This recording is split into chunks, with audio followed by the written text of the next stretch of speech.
একমাত্র রাষ্ট্রপতি শাসন ছাড়া ভোট হওয়ার কোনো ব্যাপার নেই।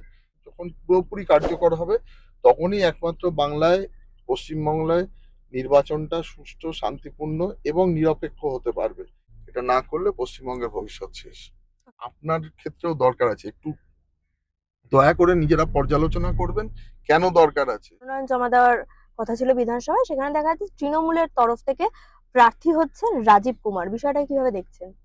এটা তো হওয়ারই ছিল, হয় ওনাকে মানে রাজ্য পুলিশের মাথায় যে কি বলে চিফ অ্যাডভাইজার বা এরকম কিছু করে বসানোর ছিল। আর না হলে রাজ্যসভায় নিয়ে এসছেন কেন? তার কারণ হচ্ছে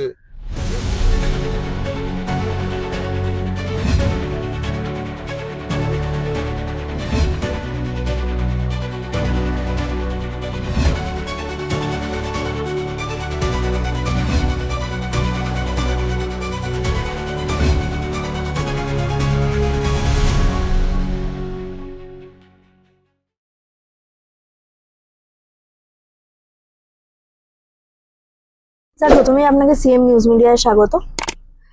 আপনি একটা ভিডিওতে বলেছিলেন আমাদেরই যে এই যে কেন্দ্রীয় বাহিনী রাজ্যে আসে, তারপর তাদের অতিথি আপ্যায়ন করা হয়, যেটা রাজ্য পুলিশ বা কলকাতা পুলিশের তরফ থেকে, কিন্তু কমিশন দেখা যাচ্ছে এবার সেই বিষয়টাতে গুরুত্ব দিয়ে রায় দিয়েছে যে কোনো রকমের অতিথি আপ্যায়ন চলবে না। কি বলবেন এই বিষয়ে?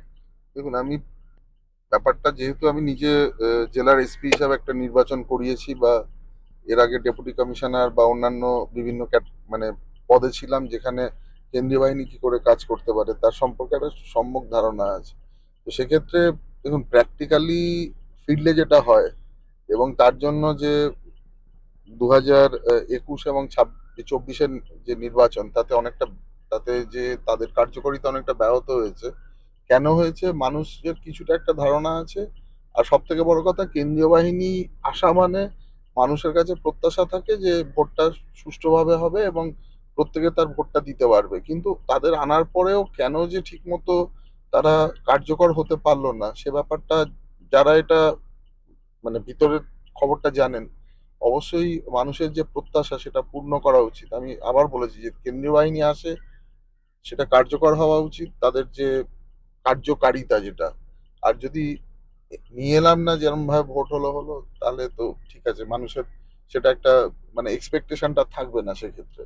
তো যখন কেন্দ্রীয় বাহিনী আসছে এবং নির্বাচন কমিশনই তাদের ডিপ্লয় করছে, সেক্ষেত্রে নির্বাচনটা সুষ্ঠু, শান্তিপূর্ণ এবং নিরপেক্ষ হওয়া উচিত। যখন কেন্দ্রীয় বাহিনী থাকা সত্ত্বেও সেটা হচ্ছে না, বিভিন্ন জায়গাতে সেখানে দেখা যাচ্ছে যে তার যেটা করা উচিত নয় সেই ধরনের ঘটনা ঘটছে, এটা তারই প্রতিফলন।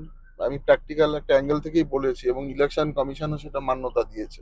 তারা বলেছে এবার কেন্দ্রীয় বাহিনী কোনো রকম আতিথেয়তা গ্রহণ করতে পারবে না। অবশ্যই শুধু আমি নয়, যারা যারা এই মানে এ ব্যাপারে ভয়েস রেজ করেছিল, এটা তাদের বক্তব্যের আজকে যে কতটা সঠিক ছিল সেটা প্রমাণ হচ্ছে। এর আগে আমরা দেখেছি যখন ভোট হয়েছে বুথের ভিতরে সিসিটিভি ক্যামেরা রয়েছে, কিন্তু তারপরেও রিগিং বা ছাপ্পা এই ধরনের কাজকর্ম শাসক দলের তরফ থেকে করা হয়েছে। এবার কমিশন বলেছে যে ওয়েবকাস্টিং লাগানো হবে বুথের বাইরে এবং নজরদারি করবে কমিশন। এই যে রিগিং, ছাপ্পা, এগুলো কি কমানো সম্ভব হবে এর ফলে?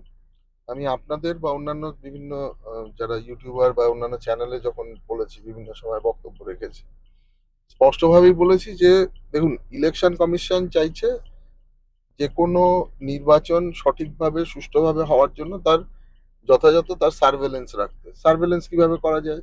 সিসিটিভি ক্যামেরায় করা যায়, ওয়েবকাস্টিং এর মাধ্যমে করা যায়, তারপরে হচ্ছে মাইক্রো অবজারভার কে রেখে করা যায়। কিন্তু এই পুরো ফুল প্রুফ অ্যারেঞ্জমেন্টটা তখনই কার্যকর হবে যখন সেটাকে যথাযথভাবে তার মানে এ থেকে জেড অবধি তার মানে যে এসওপি রয়েছে, স্ট্যান্ডার্ড অপারেটিং প্রসিডিওর, সেটা মানা হবে। এইটা যদি মানা হতো এখনো অবধি, তাহলে এই ঘটনাগুলো ঘটতো না। দেখা যাচ্ছে ক্যামেরাতে কাদা লেপে দেওয়া হচ্ছে, কোথাও তার খুলে রাখা হচ্ছে, কোথাও একটা সময়ের জন্য তাকে কার্যকর করা হচ্ছে না, মাইক্রো অবজারভাররা ঠিক মতো হয়তো ফাংশন করতে পারছে না, ওয়েবকাস্টিং ঠিক মতো ছিল না। তো এই যে ঘটনাগুলো যেগুলো থাকা উচিত হচ্ছে না। তারপরে একটা ইলেকশনের ক্ষেত্রে প্রিসাইডিং অফিসার্স ডায়েরি বলে একটা খুব গুরুত্বপূর্ণ একটা নথি রয়েছে, যেখানে ইলেকশনে প্রত্যেকটি ঘটনা প্রিসাইডিং অফিসারকে যেটা ঘটছে ভিতরে, বুথের ভিতরে যা যা হচ্ছে, যেটা হওয়া উচিত নয় বা এমন কোনো ইম্পর্টেন্ট ইস্যু, সেটা লিখে রাখা উচিত। এইগুলো কে চেক করে? কেউ করে না। তো এগুলোর মধ্যে ভীষণভাবে গুরুত্বপূর্ণ নথি বা তথ্য সেখানে সংরক্ষিত থাকে, সেটা করা হয় না বলেই আজকে সেই হাল হয়েছে। এই হাল হওয়ার জন্য এবারে যে ইলেকশন কমিশন যেটা দায়িত্ব নিয়ে সেই ব্যাপারটা আহ, আজকে ওয়েবকাস্টিং এর মাধ্যমে যে সরাসরি সেটা যখন সেটা দেখবেন যে যখন সেটা যেখান থেকে নিয়ন্ত্রণ করা হবে, যেটা কন্ট্রোল রুম থাকবে, সেখান থেকে এই পুরো ঘটনাটা যদি তারা পুরো পর্যালোচনা করে, যেখানে সামান্যতম কোনো গন্ডগোল হবে বা যেখানে কোনো সামান্য ঘটনা ঘটবে, সেটা সঙ্গে সঙ্গে রিয়াকশন পিরিয়ডটা যেন খুব কম হয় এবং যথাযথ ব্যবস্থা নিতে পারে, তাহলে পুরো ভোটিং প্রক্রিয়াতে যে যেটাকে ওটা ভিসিয়েট করা হয় সেই ব্যাপারটা যেন থাকবে না। সেই পুরো ব্যাপারটাই কিন্তু কেন্দ্রীয় বাহিনী ছাড়াও আর যে সার্ভেলেন্সের যে বিভিন্ন ব্যবস্থা রয়েছে, এটা যখন পুরোপুরি কার্যকর হবে, তখনই একমাত্র বাংলায়, পশ্চিমবাংলায় নির্বাচনটা সুষ্ঠু, শান্তিপূর্ণ এবং নিরপেক্ষ হতে পারবে। এই পুরো ঘটনাটা একের অন্যের পরিপূরক। এই পুরো ব্যাপারটা যখন পুরোটাই আমরা এর মধ্যে নিয়ে আসতে পারবো, তখনই কিন্তু একটা ফুল প্রুফ অ্যারেঞ্জমেন্ট করা যাবে। না, যতদূর জানা গেছে কেন্দ্রীয় বাহিনী যে মানে যারা কন্ট্রোল করে, কলকাতা পুলিশ বা রাজ্য পুলিশ বলুন, মানে সেই দায়িত্বটা এখনো তাদের উপরই রয়েছে। তারপরে মানে তারপরেও কি কমিশনের নির্দেশ মেনে, কারণ অনেক সময় দেখা যায় কমিশনের নির্দেশ মানা হয় না। দেখুন, এবারে যেটা করা হবে, যেটা বলা হয়েছে যে কেন্দ্রীয় বাহিনী তাদেরও কিন্তু ট্র্যাক করা হবে, তারা যেখানে যেখানে যাচ্ছে, যেখানে যেখানে যে যে জায়গায় তাদের নিয়ে যাওয়া হচ্ছে, তারপরে ভোটের দিন বা আগে যেখানে যেখানে রুট মার্চ করছে, যে গাড়িতে যাচ্ছে বা অন্যান্য যে যে ব্যবস্থার মধ্যে তাদের আনা হবে, যাতে রাজ্য পুলিশ তাদেরকে নিয়ে গেল পুরো ব্যাপারটা যেন আহ, মানে ট্র্যাকিং এর মধ্যে থাকে বা সিকিউরিটি তারা যাতে ঠিক মতো দিতে পারে, আর যখন কোনো ঘটনা ঘটছে তার রিয়াকশন পিরিয়ডটা যাতে খুব কম হয়। তো সেই ব্যাপারটা যেন পুরোটাই সেভাবে মেনটেন করা হয়, এই ব্যাপারটা পুরো নিয়ন্ত্রণাধীনে থাকবে। ফলে কেন্দ্রীয় বাহিনীর যে এই কার্যকারিতা, এটা কিন্তু পুরোটাই আমরা যদি এইভাবে ট্র্যাকিং এর মধ্যে থাকে, তাহলে আগের বারের যে ব্যবস্থাপনা হয়েছিল তার থেকে ব্যাপারটা অনেক এর মধ্যে পরিবর্তন দেখা দিতে পারবে। না, এই এখনো মানে এসআইআর এর চূড়ান্ত তালিকা প্রকাশ পেয়েছে, কিন্তু তারপরেও দেখা যায় প্রায় কয়েক লক্ষ নাম এখনো বিবেচনাধীন। আর অথচ মার্চে ভোট ঘোষণা হয়ে যাওয়ার কথা ছিল, এপ্রিলে ভোট। মের মধ্যে যদি সরকার গঠন না হয় তাহলে কি হবে, ভোট যদি না হয়? দেখুন, এক তো হচ্ছে যে এই যে 60 লাখের ওপরে লোক যাদের নাম বিবেচনাধীন রয়েছে, যদিও এটাকে আমরা ফাইনাল লিস্ট বলছি, কিন্তু 60 লাখের ওপরে লোকের নাম বিবেচনাধীন রয়েছে যাদের লজিক্যাল ডিসক্রিপেন্সি রয়েছে, বিভিন্ন ধরনের লজিক্যাল ডিসক্রিপেন্সি রয়েছে। কোনটা কি কারণে রয়েছে সেটা কেস টু কেস, সেটা বিচারক যারা রয়েছেন, বিচারপতিরা তারাই বিবেচনা করে সেটাকে ডিসিশন নিতে পারবেন। কিন্তু এই পুরো প্রক্রিয়াটা করতেও যথেষ্ট সময় লাগবে, মানে যদি প্র্যাকটিক্যালি দুটো জিনিস রয়েছে, এক হচ্ছে একটা যেটা বলেছে মানে মহামান্য উচ্চ আদালত, যে তাদের বক্তব্য যে ভোট ডিক্লেয়ার হয়ে যাওয়ার পরে নমিনেশন ফাইলিং এর লাস্ট দিন অব্দি এই প্রক্রিয়াটা চালানো যাবে। কিন্তু একটা তারপরেও যে যে সংখ্যায় যেখানে যেখানে এই ধরনের মানে মানুষ বাদ পড়ে যাওয়ার আশঙ্কা রয়েছে, কারণ এটা তো হয় না যে গণতন্ত্রে আপনি কিছু মানুষকে বাদ দিয়ে সেটা তার ভুলের জন্য, না ইলেকশন কমিশনে যারা কাজ করেছেন তাদের ভুলের জন্য, না সত্যিকারের তারা মানে মানে বৈধ ভোটার নয়। পুরো ব্যাপারটা যতক্ষণ না এই প্রক্রিয়াটাকে আপনি ফুল প্রুফ করতে পারবেন, তাহলে এখানে বলা যাবে না সে কেন বাদ যাচ্ছে। কিন্তু সে যদি সত্যিকারের ভোটার হন, তারা যদি ভারতবর্ষের মানে বৈধ নাগরিক হন এবং বৈধ ভোটার হন, তো সেক্ষেত্রে তাদের তো বাদ যাওয়ার কথা নয়। আমার মনে হয় যে সেক্ষেত্রে যে টাইম বার রয়েছে এর মধ্যে হওয়াটা খুব টাফ। জানি না আহ, যারা বিচারপতি যারা এগুলো মানে চেক করে দেখছেন কত তাড়াতাড়ি করতে পারবেন। দেখুন, একটা মানুষ প্র্যাকটিক্যালি একদিনে কত করতে পারেন, তার তো হিউম্যান এরারও থাকবে, বা মানে তাকেও তো তার সাপোর্টিং সিস্টেম নিয়ে পুরো কাজটা করতে হবে। তো এই প্রক্রিয়াটা মানে ইলেকশন ডিক্লেয়ার হয়ে গেল, লাস্ট ডে অফ নমিনেশন, তার মধ্যে যতটা হলো তার বাকিদের বাদ দিয়ে দিল, এটা মনে হয় খুব কঠিন ব্যাপার ইলেকশন কমিশনে।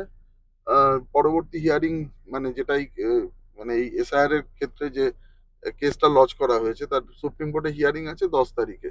তো এই ব্যাপারে আমার মনে হয় সঠিক কোনো গাইডলাইন পাওয়া যাবে, কারণ তখন আগের বার যখন হয়েছিল তখন মানে আহ, মানে যেটা 28 তারিখে যে ভোটার লিস্ট একটা পূর্ণাঙ্গ একটা ভোটার লিস্ট প্রকাশ করার কথা ছিল, তখনও সেটা হয়নি। যখন এখন এটা হয়ে গেছে, তারপরে যেটা সাবসিডিয়ারি যে বা সাপ্লিমেন্টারি লিস্ট আমরা যাকে বলবো, সেটা যতক্ষণ না এ ব্যাপারে চূড়ান্ত ডিসিশন হবে সেটা করা সম্ভব না। আর এটা হতে গেলে এমনিতেই এবারে ইলেকশন ডিক্লেয়ার হতে অনেক সময় লাগছে। গতবার 2রা মার্চ হয়েছিল। তো এই ঘটনা যদি আপনি ভাবেন এটাকে নিয়ে, তাহলে হয়তো ঠিক সময় ভোট যদি সবাইকে ঠিক মতো মানে পুঙ্খানুপুঙ্খ পর্যালোচনা করে কে থাকবে কে থাকবে না সেটা করতে হয়, তাহলে সঠিক সময়ে করাটা কঠিন। আর সেক্ষেত্রে না হলে অটোমেটিক্যালি মানে ল অফ ল্যান্ড যেটা বলে বা আমাদের কনস্টিটিউশন যেটাকে বলে, সেক্ষেত্রে একমাত্র আহ, রাষ্ট্রপতি শাসন ছাড়া ভোট হওয়ার কোনো ব্যাপার নেই। কিন্তু শাসক দল যদি এটা ঠিক মতো করতে দিত এবং প্রত্যেক পদে বাধার সৃষ্টি না করতো এবং প্রত্যেক ক্ষেত্রে এই যে ভয়, ভীতি বা অন্যান্য রাজ্যে সব মানে স্মুথলি হয়ে গেল, এখানে করতে দেওয়া হলো না, এটা না করলে হয়ে যেত। তাহলে এক্ষেত্রে শাসক দল চেয়েছিল যে কোনোভাবে আগের লিস্টেই ভোটটা হয়ে যাক। সেটা যেহেতু নির্বাচন কমিশন সেটাতে পিছনে লেগেছিলেন, এখন দেখতে হবে যে শেষ ভালো যার সব ভালো তার, শেষটা ভালো করতে পারে কিনা। শেষটা ভালো হলেই প্রত্যেকটা মানুষ যদি সঠিক তার গণতান্ত্রিক যে ভোটাধিকার সেটা প্রয়োগ করতে পারে, সেটাই তো উচিত। না, এই যে বারবার ভোট পিছিয়ে যাচ্ছে এবছর, সেটা থেকে শাসক দল থেকে বলা হচ্ছে যে বিজেপির একটা অংশ নাকি চাইছে না যে নির্বাচনটা হোক, তাই জন্য তারা বিচার ব্যবস্থাকে ব্যবহার করছে এবং ভোট ক্রমাগত পিছোচ্ছে। বিজেপি কোনোদিন বাধা দিতে যায়নি। এসআইআর প্রক্রিয়াটা অন্যান্য মানে টোটাল 12খানা জায়গায় হচ্ছে, পশ্চিমবঙ্গ তার মধ্যে একটি রাজ্য। তো একমাত্র পশ্চিমবঙ্গ ছাড়া এই অভিযোগ কোনো জায়গা থেকে আসেনি। আর সব থেকে বড় কথা, পশ্চিমবঙ্গে দেখুন, বিজেপি বিরোধী দল, বিজেপি যদি ঠিক মতো ওটা প্রক্রিয়াটা না হয়, তার এগেনস্টে আওয়াজ তুলতে পারে, কিন্তু বিজেপি মানে প্রক্রিয়াটা বিজেপি চাইবে প্রক্রিয়াটা সঠিকভাবে হোক।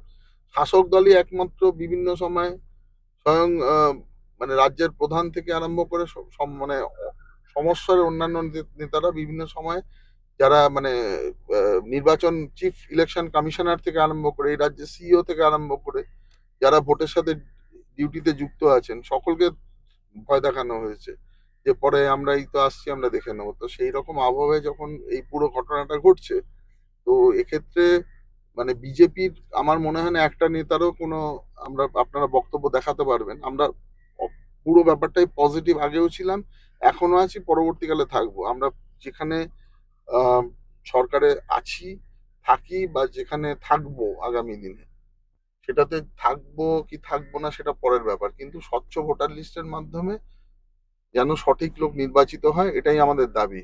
এটার মধ্যে কোনো রকম ডিসক্রিপেন্সি বা লজিক্যালি আমরা চাইনি, এটা কোথাও দেখাতে পারবেন না। আর আমরা এ ব্যাপারে কনফিডেন্ট যে সঠিকভাবে যদি ভোটার লিস্ট তৈরি হয়, তো মানুষের গণতান্ত্রিক রায় যে সরকার নির্বাচিত হবে, সেটা অবশ্যই একটা গণতান্ত্রিক পরিবেশে হবে এবং সেটা একটা ভারতীয়বাদের ভিত্তিতে হবে। সেটাই আমরা এস্টাবলিশ করার চেষ্টা করেছি। তো যে সমস্ত দল চান না, মানে যারা অন্যান্য বিভিন্ন ঘটনায় বিভিন্ন রাষ্ট্রের হয়ে মানে তাদের সমর্থনে কথাবার্তা বলেন, আমরা তো তাদের থেকে অনেক আলাদা। আমরা কখনোই কোনোদিনই এই ধরনের দাবি তুলিনি, ভবিষ্যতেও তুলবো না, আজও তুলছি না। এই যে এত লক্ষ নাম বাদ গেছে, তৃণমূলের তরফে বলা হচ্ছে যে বিজেপি থেকে নাকি লক্ষ্যমাত্রা আগেই বেঁধে দেওয়া হয়েছে, যে শুভেন্দু বাবু থেকে শুরু করে সুকান্ত মজুমদার, শান্তনু ঠাকুর এরা বারবার সভায় গিয়ে বলেছে 1,20,00,000 নাম বাদ যাবে। আর সেই কথা মতোই নাকি কাজ করছে জাতীয় নির্বাচন কমিশন। কোথাও গিয়ে জাতীয় নির্বাচন কমিশন বিজেপির সহায়ক সংস্থা হয়ে কাজ করছে এবং অমিত শাহর অঙ্গুলি হিলনে জ্ঞানেশ কুমার চলছে, এরকম মন্তব্য উঠে আসছে। দেখুন, প্রথমত এই চিফ ইলেকশন কমিশনার কে যখন নিয়োগ করা হয় বা অন্যান্য যারা চিফ ইলেকশন কমিশনার ছাড়া আরো যে দুজন ইলেকশন কমিশনার থাকেন, তার নিয়োগ প্রক্রিয়ার সাথে মাননীয় স্বরাষ্ট্রমন্ত্রী তার সাথে ইনভলভ নন। ঠিক আছে, সেক্ষেত্রে প্রধানমন্ত্রী থাকেন, আহ, বিরোধী দলনেতা থাকেন লোকসভায় এবং চিফ জাস্টিস অফ ইন্ডিয়া থাকেন। তো সেক্ষেত্রে এই ধরনের কোনো বক্তব্য করার আগে কার এগেনস্টে করছে এটা ভাবা উচিত। 2 নম্বর কথা হচ্ছে যে ইলেকশন কমিশন একটা স্বশাসিত একটা সংস্থা। ঠিক আছে, তারা একটা তাদের যথেষ্ট মানে কনস্টিটিউশনে যথেষ্ট পাওয়ার দেওয়া আছে। ঠিক আছে, তারা কি কি ডিসিশন নিতে পারে, তাদের ইলেকশনের সময় সর্বোচ্চ পাওয়ার দেওয়া আছে। তো সেক্ষেত্রে তাদের কোনো মানে তাদের কাজ হচ্ছে সুষ্ঠুভাবে নিরপেক্ষভাবে শান্তিপূর্ণভাবে ভোট পরিচালনা করা। একমাত্র পশ্চিমবঙ্গের ক্ষেত্রেই সমস্যাটা প্রত্যেকবার দেখা দেয় এবং বিভিন্ন মানে অভিযোগ ওঠে। তো বিজেপি এক্ষেত্রে এখানে লিস্ট দিয়ে দিল আর অন্য রাজ্যে দিল না, দিলে তো বিজেপি সব রাজ্যেই দিতে পারবে। আর বিজেপির মানে এক্ষেত্রে আমরাই একমাত্র দল যারা জরুরি অবস্থার আমরা মানে বিরুদ্ধে কথা বলেছি। আমরাই গণতান্ত্রিক পদ্ধতিতে জাতীয়তাবাদী সরকার গঠনের কথা বলেছি। তো সেই জায়গায় দাঁড়িয়ে কোনোভাবে বিজেপি কোনোদিন প্রভাবিত, প্রথম ভুলটাই আমি ধরিয়ে দিলাম যে মানে মাননীয় স্বরাষ্ট্রমন্ত্রী অমিত শাহ এই প্রক্রিয়াটার সাথে যুক্ত নন। ২ নম্বর হচ্ছে উনি লিস্ট দিয়ে দেবেন আর চিফ ইলেকশন কমিশনার বাকিরা সেটার উপরে কাজ করবেন। অবশ্যই যদি বিজেপি পার্টি থেকে কোনো লিস্ট দেওয়া হয় যারা পদাধিকারী দেবেন, সেটা সত্য বা সেটা বিজেপি কেন, যে কোনো বিরোধী দল বা শাসক দলও দিতে পারেন। যেগুলো ডিসক্রিপেন্সি ধরা পড়বে সেগুলো তো অবশ্যই মানে সকলেরই ক্ষেত্রেই যে ডিসক্রিপেন্সি ধরা পড়বে সেই নামগুলো কেটে দেওয়া উচিত। তো সেক্ষেত্রে বিজেপি লিস্ট দিয়ে দিল ১,২০,০০,০০০, সেটা ১,২০,০০,০০০ তো আমি দেখতে পাচ্ছি না ১,২০,০০,০০০। ২ নম্বর কথা, আমরা কোনোদিন কোনো বিএলও কে ভয় দেখাতে যাইনি, কোনো এইআরও ইয়ারও ডিইও বা সিইও বা চিফ ইলেকশন কমিশনার বা অন্যান্য ইলেকশন কমিশনার যারা রয়েছেন তাদের কোনোদিন ভয় দেখাতে যায়নি, কিছু করতেও যায়নি। তো গণতন্ত্রে যদি আমরা কোনো ভুল দেখতে, উল্টো আমাদের ৭ নম্বর ফর্ম যখন আমাদের দলের যারা নির্বাচিত প্রতিনিধি রয়েছেন বা যারা বিএলএ হিসাবে দায়িত্ব পালন করেছেন তারা যখন জমা দিতে গেছেন তাদের মারধর করা হয়েছে, তাদের হাত থেকে ফর্ম কেটে নেওয়া হয়েছে, বিভিন্নভাবে তাদের প্রতিহত করা হয়েছে। সেক্ষেত্রে এটা আমাদের যেটা করা হয়েছে আমরা লিগালি কাজ করেছি। অন্য যে দল যারা এই সম্পর্কে বলছেন তারাই আইনকে মেনে নেননি বা মানতে চাননি। এই যে জ্ঞানেশ কুমারের বিরুদ্ধে বারবার কথা উঠছে যে তিনি অঙ্গুলি হিলনে কাজ করছেন, বা তাকে থ্রেট দেওয়া হচ্ছে যে আপনার সঙ্গে আমার মিটিং এ যা কথা হয়েছে সেই সমস্ত কথা বাইরে ফাঁস করে দেবো, এর জন্য কি আইনে কোনো রকম শাস্তি আছে? তো ওনার তো উচিত ছিল যে যদি গণেশ কুমারের বিরুদ্ধে এতই অভিযোগ থাকে তাহলে ইমপিচ করার মানে তো একটা পদ্ধতি রয়েছে, তার সেটা কেন নিলেন না? দেখুন একটা কথা বলি যে এই ধরনের মানে কি বলবো গিমিক তৈরি করা, বিভিন্ন সময়ে মানে বাইরে এসে এমন ধরনের কথাবার্তা বলা, মানে যেমন স্টান্টম্যানরা বিভিন্ন সময় স্টান্ট দেন মানে আহ, মানে হিরোইজমের একটা ব্যাপার। তো এই ধরনের কথাবার্তা বলে মানুষের কাছে প্রতিপন্ন করা যে আমি কতটা দেখো সাহসী বা আমি কতটা, আমি কাউকে ভয় করি না, চমকাই না, ধমকাই না, মানে এই ধরনের একটা অ্যাটিটিউড। তো এটা তো ভারতবর্ষের সংবিধানে এরকম কথাবার্তা লেখা নেই। এই কথাবার্তাগুলো কারা বলে? এই কথাবার্তাগুলো খুব মানে নিম্ন স্তরের, নিম্ন রুচির কথাবার্তা। তো এই ঘটনাটা এটাই প্রমাণ করে, দেখুন যে আইন মানে না, যে চায় যেন তেন প্রকারণে গদিকে টিকিয়ে রাখতে, তারাই এই ধরনের কথাবার্তা বলেন। আর জ্ঞানেশ কুমার যিনি ওই আহ, রকম একটা জায়গায় পৌঁছেছেন, চিফ ইলেকশন কমিশনার হয়েছে দেশের, উনি যথেষ্ট ম্যাচিওর্ড লোক।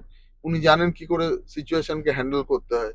তো এই ব্যাপারে যদি এই ধরনের কথাবার্তা হয় তাহলে উনি ইমপিচমেন্টে যান, উনি ওনার এগেনস্টে পার্লামেন্টে মানে তার ভয়েস রেজ করুন। ঠিক আছে, উনি যা যা আরো প্রক্রিয়া রয়েছে, যেটা আমাদের সংবিধান স্বীকৃত প্রক্রিয়া রয়েছে তার মাধ্যমে যান। তো এই সমস্ত কথাবার্তা তো মানে মিডিয়াকে বলে মানে লোককে তাতানোর দরকার নেই। একদম শেষ প্রশ্ন, আজকে রাজ্যসভার প্রার্থীদের মনোনয়ন জমা দেওয়ার কথা ছিল বিধানসভায়, সেখানে দেখা যাচ্ছে তৃণমূলের তরফ থেকে প্রার্থী হচ্ছেন রাজীব কুমার, বিষয়টা কিভাবে দেখছেন? এটা তো হওয়ারই ছিল, হয় ওনাকে মানে রাজ্য পুলিশের মাথায় যে কি বলে চিফ অ্যাডভাইজার বা এরকম কিছু করে বসানোর ছিল। আর না হলে রাজ্যসভায় নিয়ে এসছেন কেন? তার কারণ হচ্ছে এই মুহূর্তে মানে ওনার একটা এমন সাপোর্টিং হ্যান্ড দরকার যিনি ওনাকে বিভিন্ন সময় বিভিন্ন ভাবে এতটাই সাহায্য করেছেন। তো আর তার জন্য ওনার গদি আজ পর্যন্ত টিকে আছে। এটা ওই মানে ভালো কাজের পুরস্কার।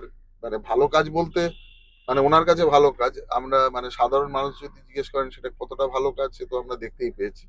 তো ঘটনা হচ্ছে যে উম, এটা দেখুন একজন একজনের পরিপূরক। মানে যে ধরনের মানে সংকট এসছে, যে মানে সংকটে তিনি যে মানে কি বলবো যে ভগবানের দূত হিসাবে আবির্ভূত হয়ে যে কাজগুলো করেছেন, তো ফলে আজকে তাকেও তো তার কোনো ডিভিডেন্ড পেতে হবে, সেই ডিভিডেন্ডটাই হচ্ছে এটা। রাজ্যসভা ইমিডিয়েটলি ডিক্লেয়ার্ড হয়েছে। তো ওনাকে রাজ্যসভায় না নিয়ে গেলে তো এত কিছুর উনি সাক্ষী, এত ঘটনা পরম্পরায় ঘটে চলেছে সেই আমরা শুধু মানে সারদার থেকে দেখতে পাচ্ছি।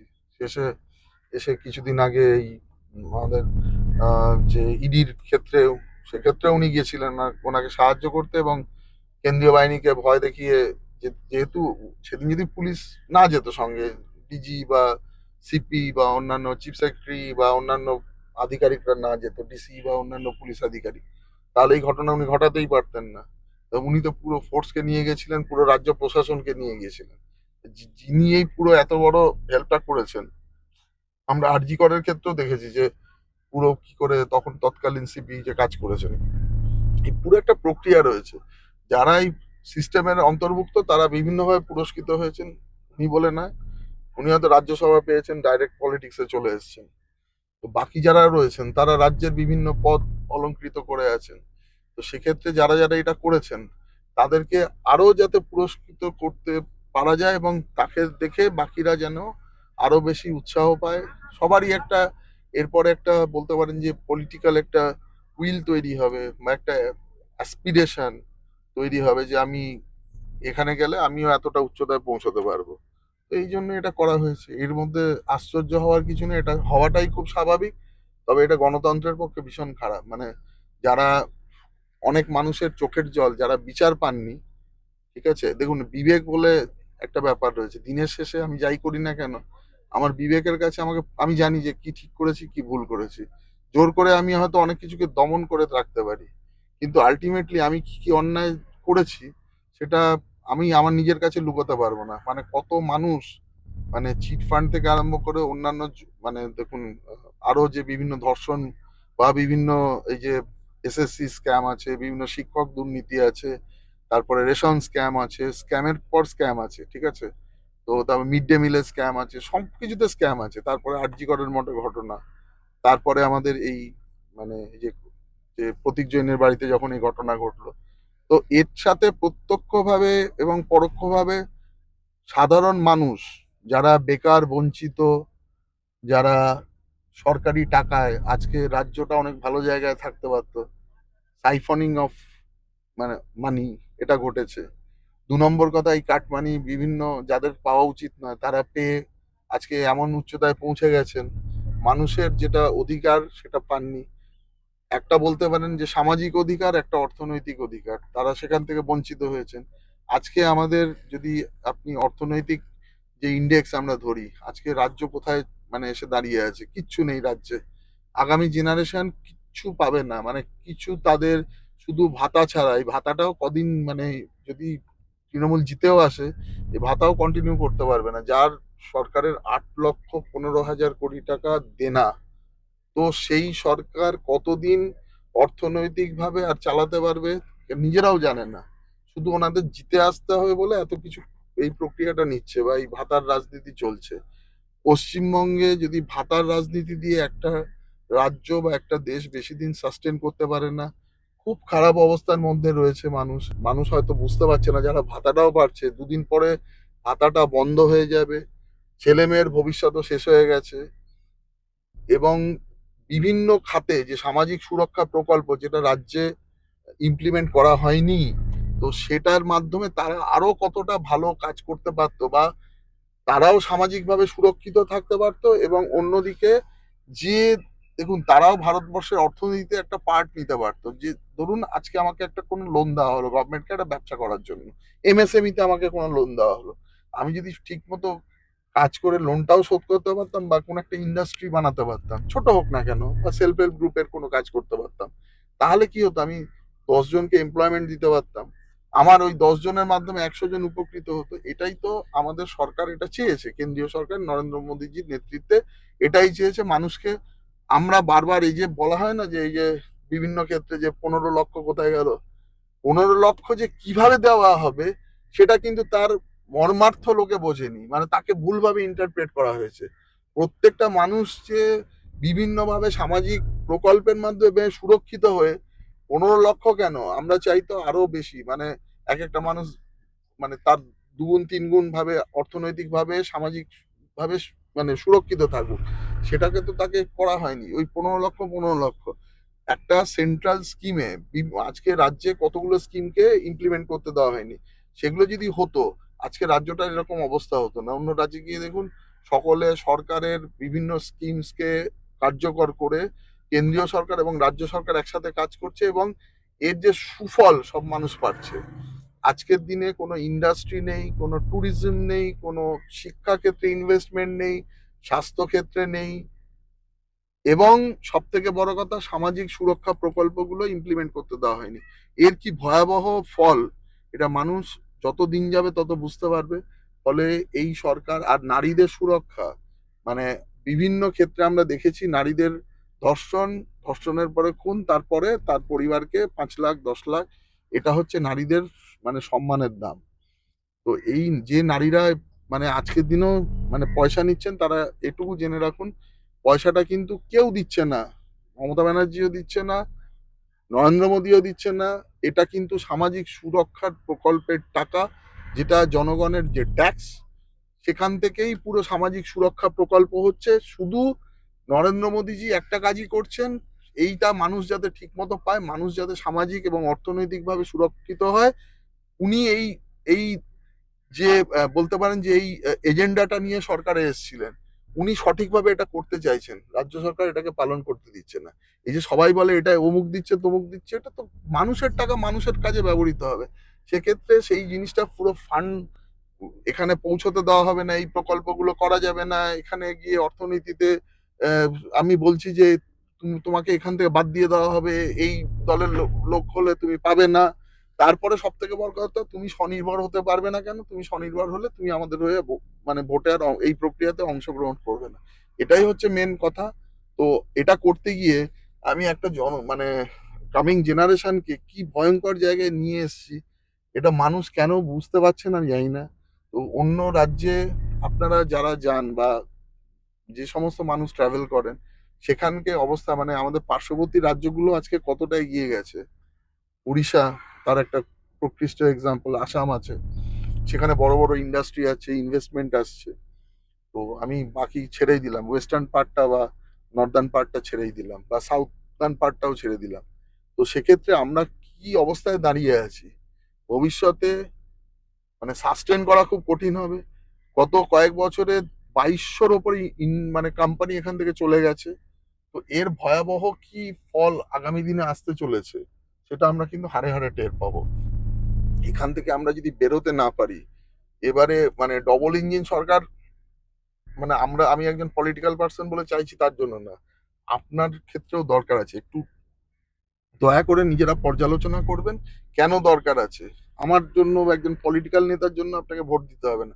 আপনি আপনার নিজের জন্য, নিজের মানে সুরক্ষার তাগিদে, সামাজিক সুরক্ষা, অর্থনৈতিক সুরক্ষা, সমাজে তা আপনাদের কামিং জেনারেশনকে প্রতিষ্ঠা করার জন্য এইটা অতি অবশ্যই দরকার। এবং সকলকে বলছি যে আপনারা আপনাদের বিবেক বুদ্ধি দিয়ে পর্যালোচনা করে করুন। দেখুন, আমার জেনারেশন মানে আমার সমসাময়িক যারা রয়েছেন, তারা আর কত বছর, তারা হয়তো আর 20 বছর, কেউ 30 বছর রয়েছেন, কিন্তু আগামী যে জেনারেশন 70-80 বছর থাকবে, 60 বছর থাকবে, তার জন্য আমি কি রেখে যাচ্ছি? 50 বছর থাকবে।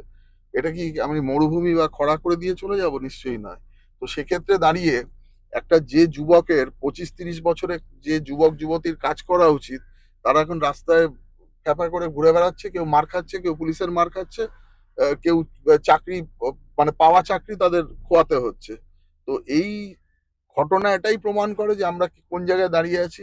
আপনি ইন্ডাস্ট্রি থেকে কাজের ইয়েটা তো ছেড়েই দিন, আমাদের অন্য জায়গায় গিয়ে সাউথে বা যারা মানে আমাদের ওয়েস্টার্ন পার্ট বা অন্যান্য জায়গায় বম্বে গুজরাট কাজ করতে গিয়ে যে মানুষটা 50,000 1 লক্ষ টাকা রোজগার করেন, এখানে 5-10 হাজার টাকার বিনিময় মানে তাতেও চাকরি জোটে না।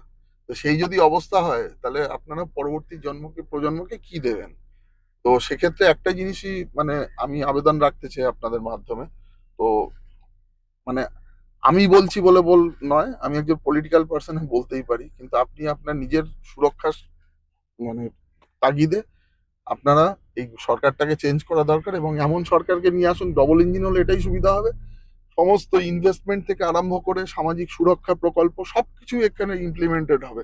ফলে সরকারিভাবে এবং বেসরকারিভাবে, এবং যেগুলো ইনভেস্টমেন্ট অন্যান্য জায়গায় আসছে, সেই ইনভেস্টমেন্টগুলো যেন আমাদের এখানে এসে আমাদের যে একটা নতুন রাজ্যকে আবার রিকনস্ট্রাক্ট করা যায়। মানে আগামী গত 50 বছরে সিপিএম এর জমানায় 34 বছর আর এই জমানায় 15 বছর, 49 বছরে ভয়াবহ জায়গায় পৌঁছে গেছে। এখান থেকে আমাদের বেরোতে হবে, নাহলে কিন্তু মানে আমাদের জন্য খুব খারাপ সময় অপেক্ষা করছে।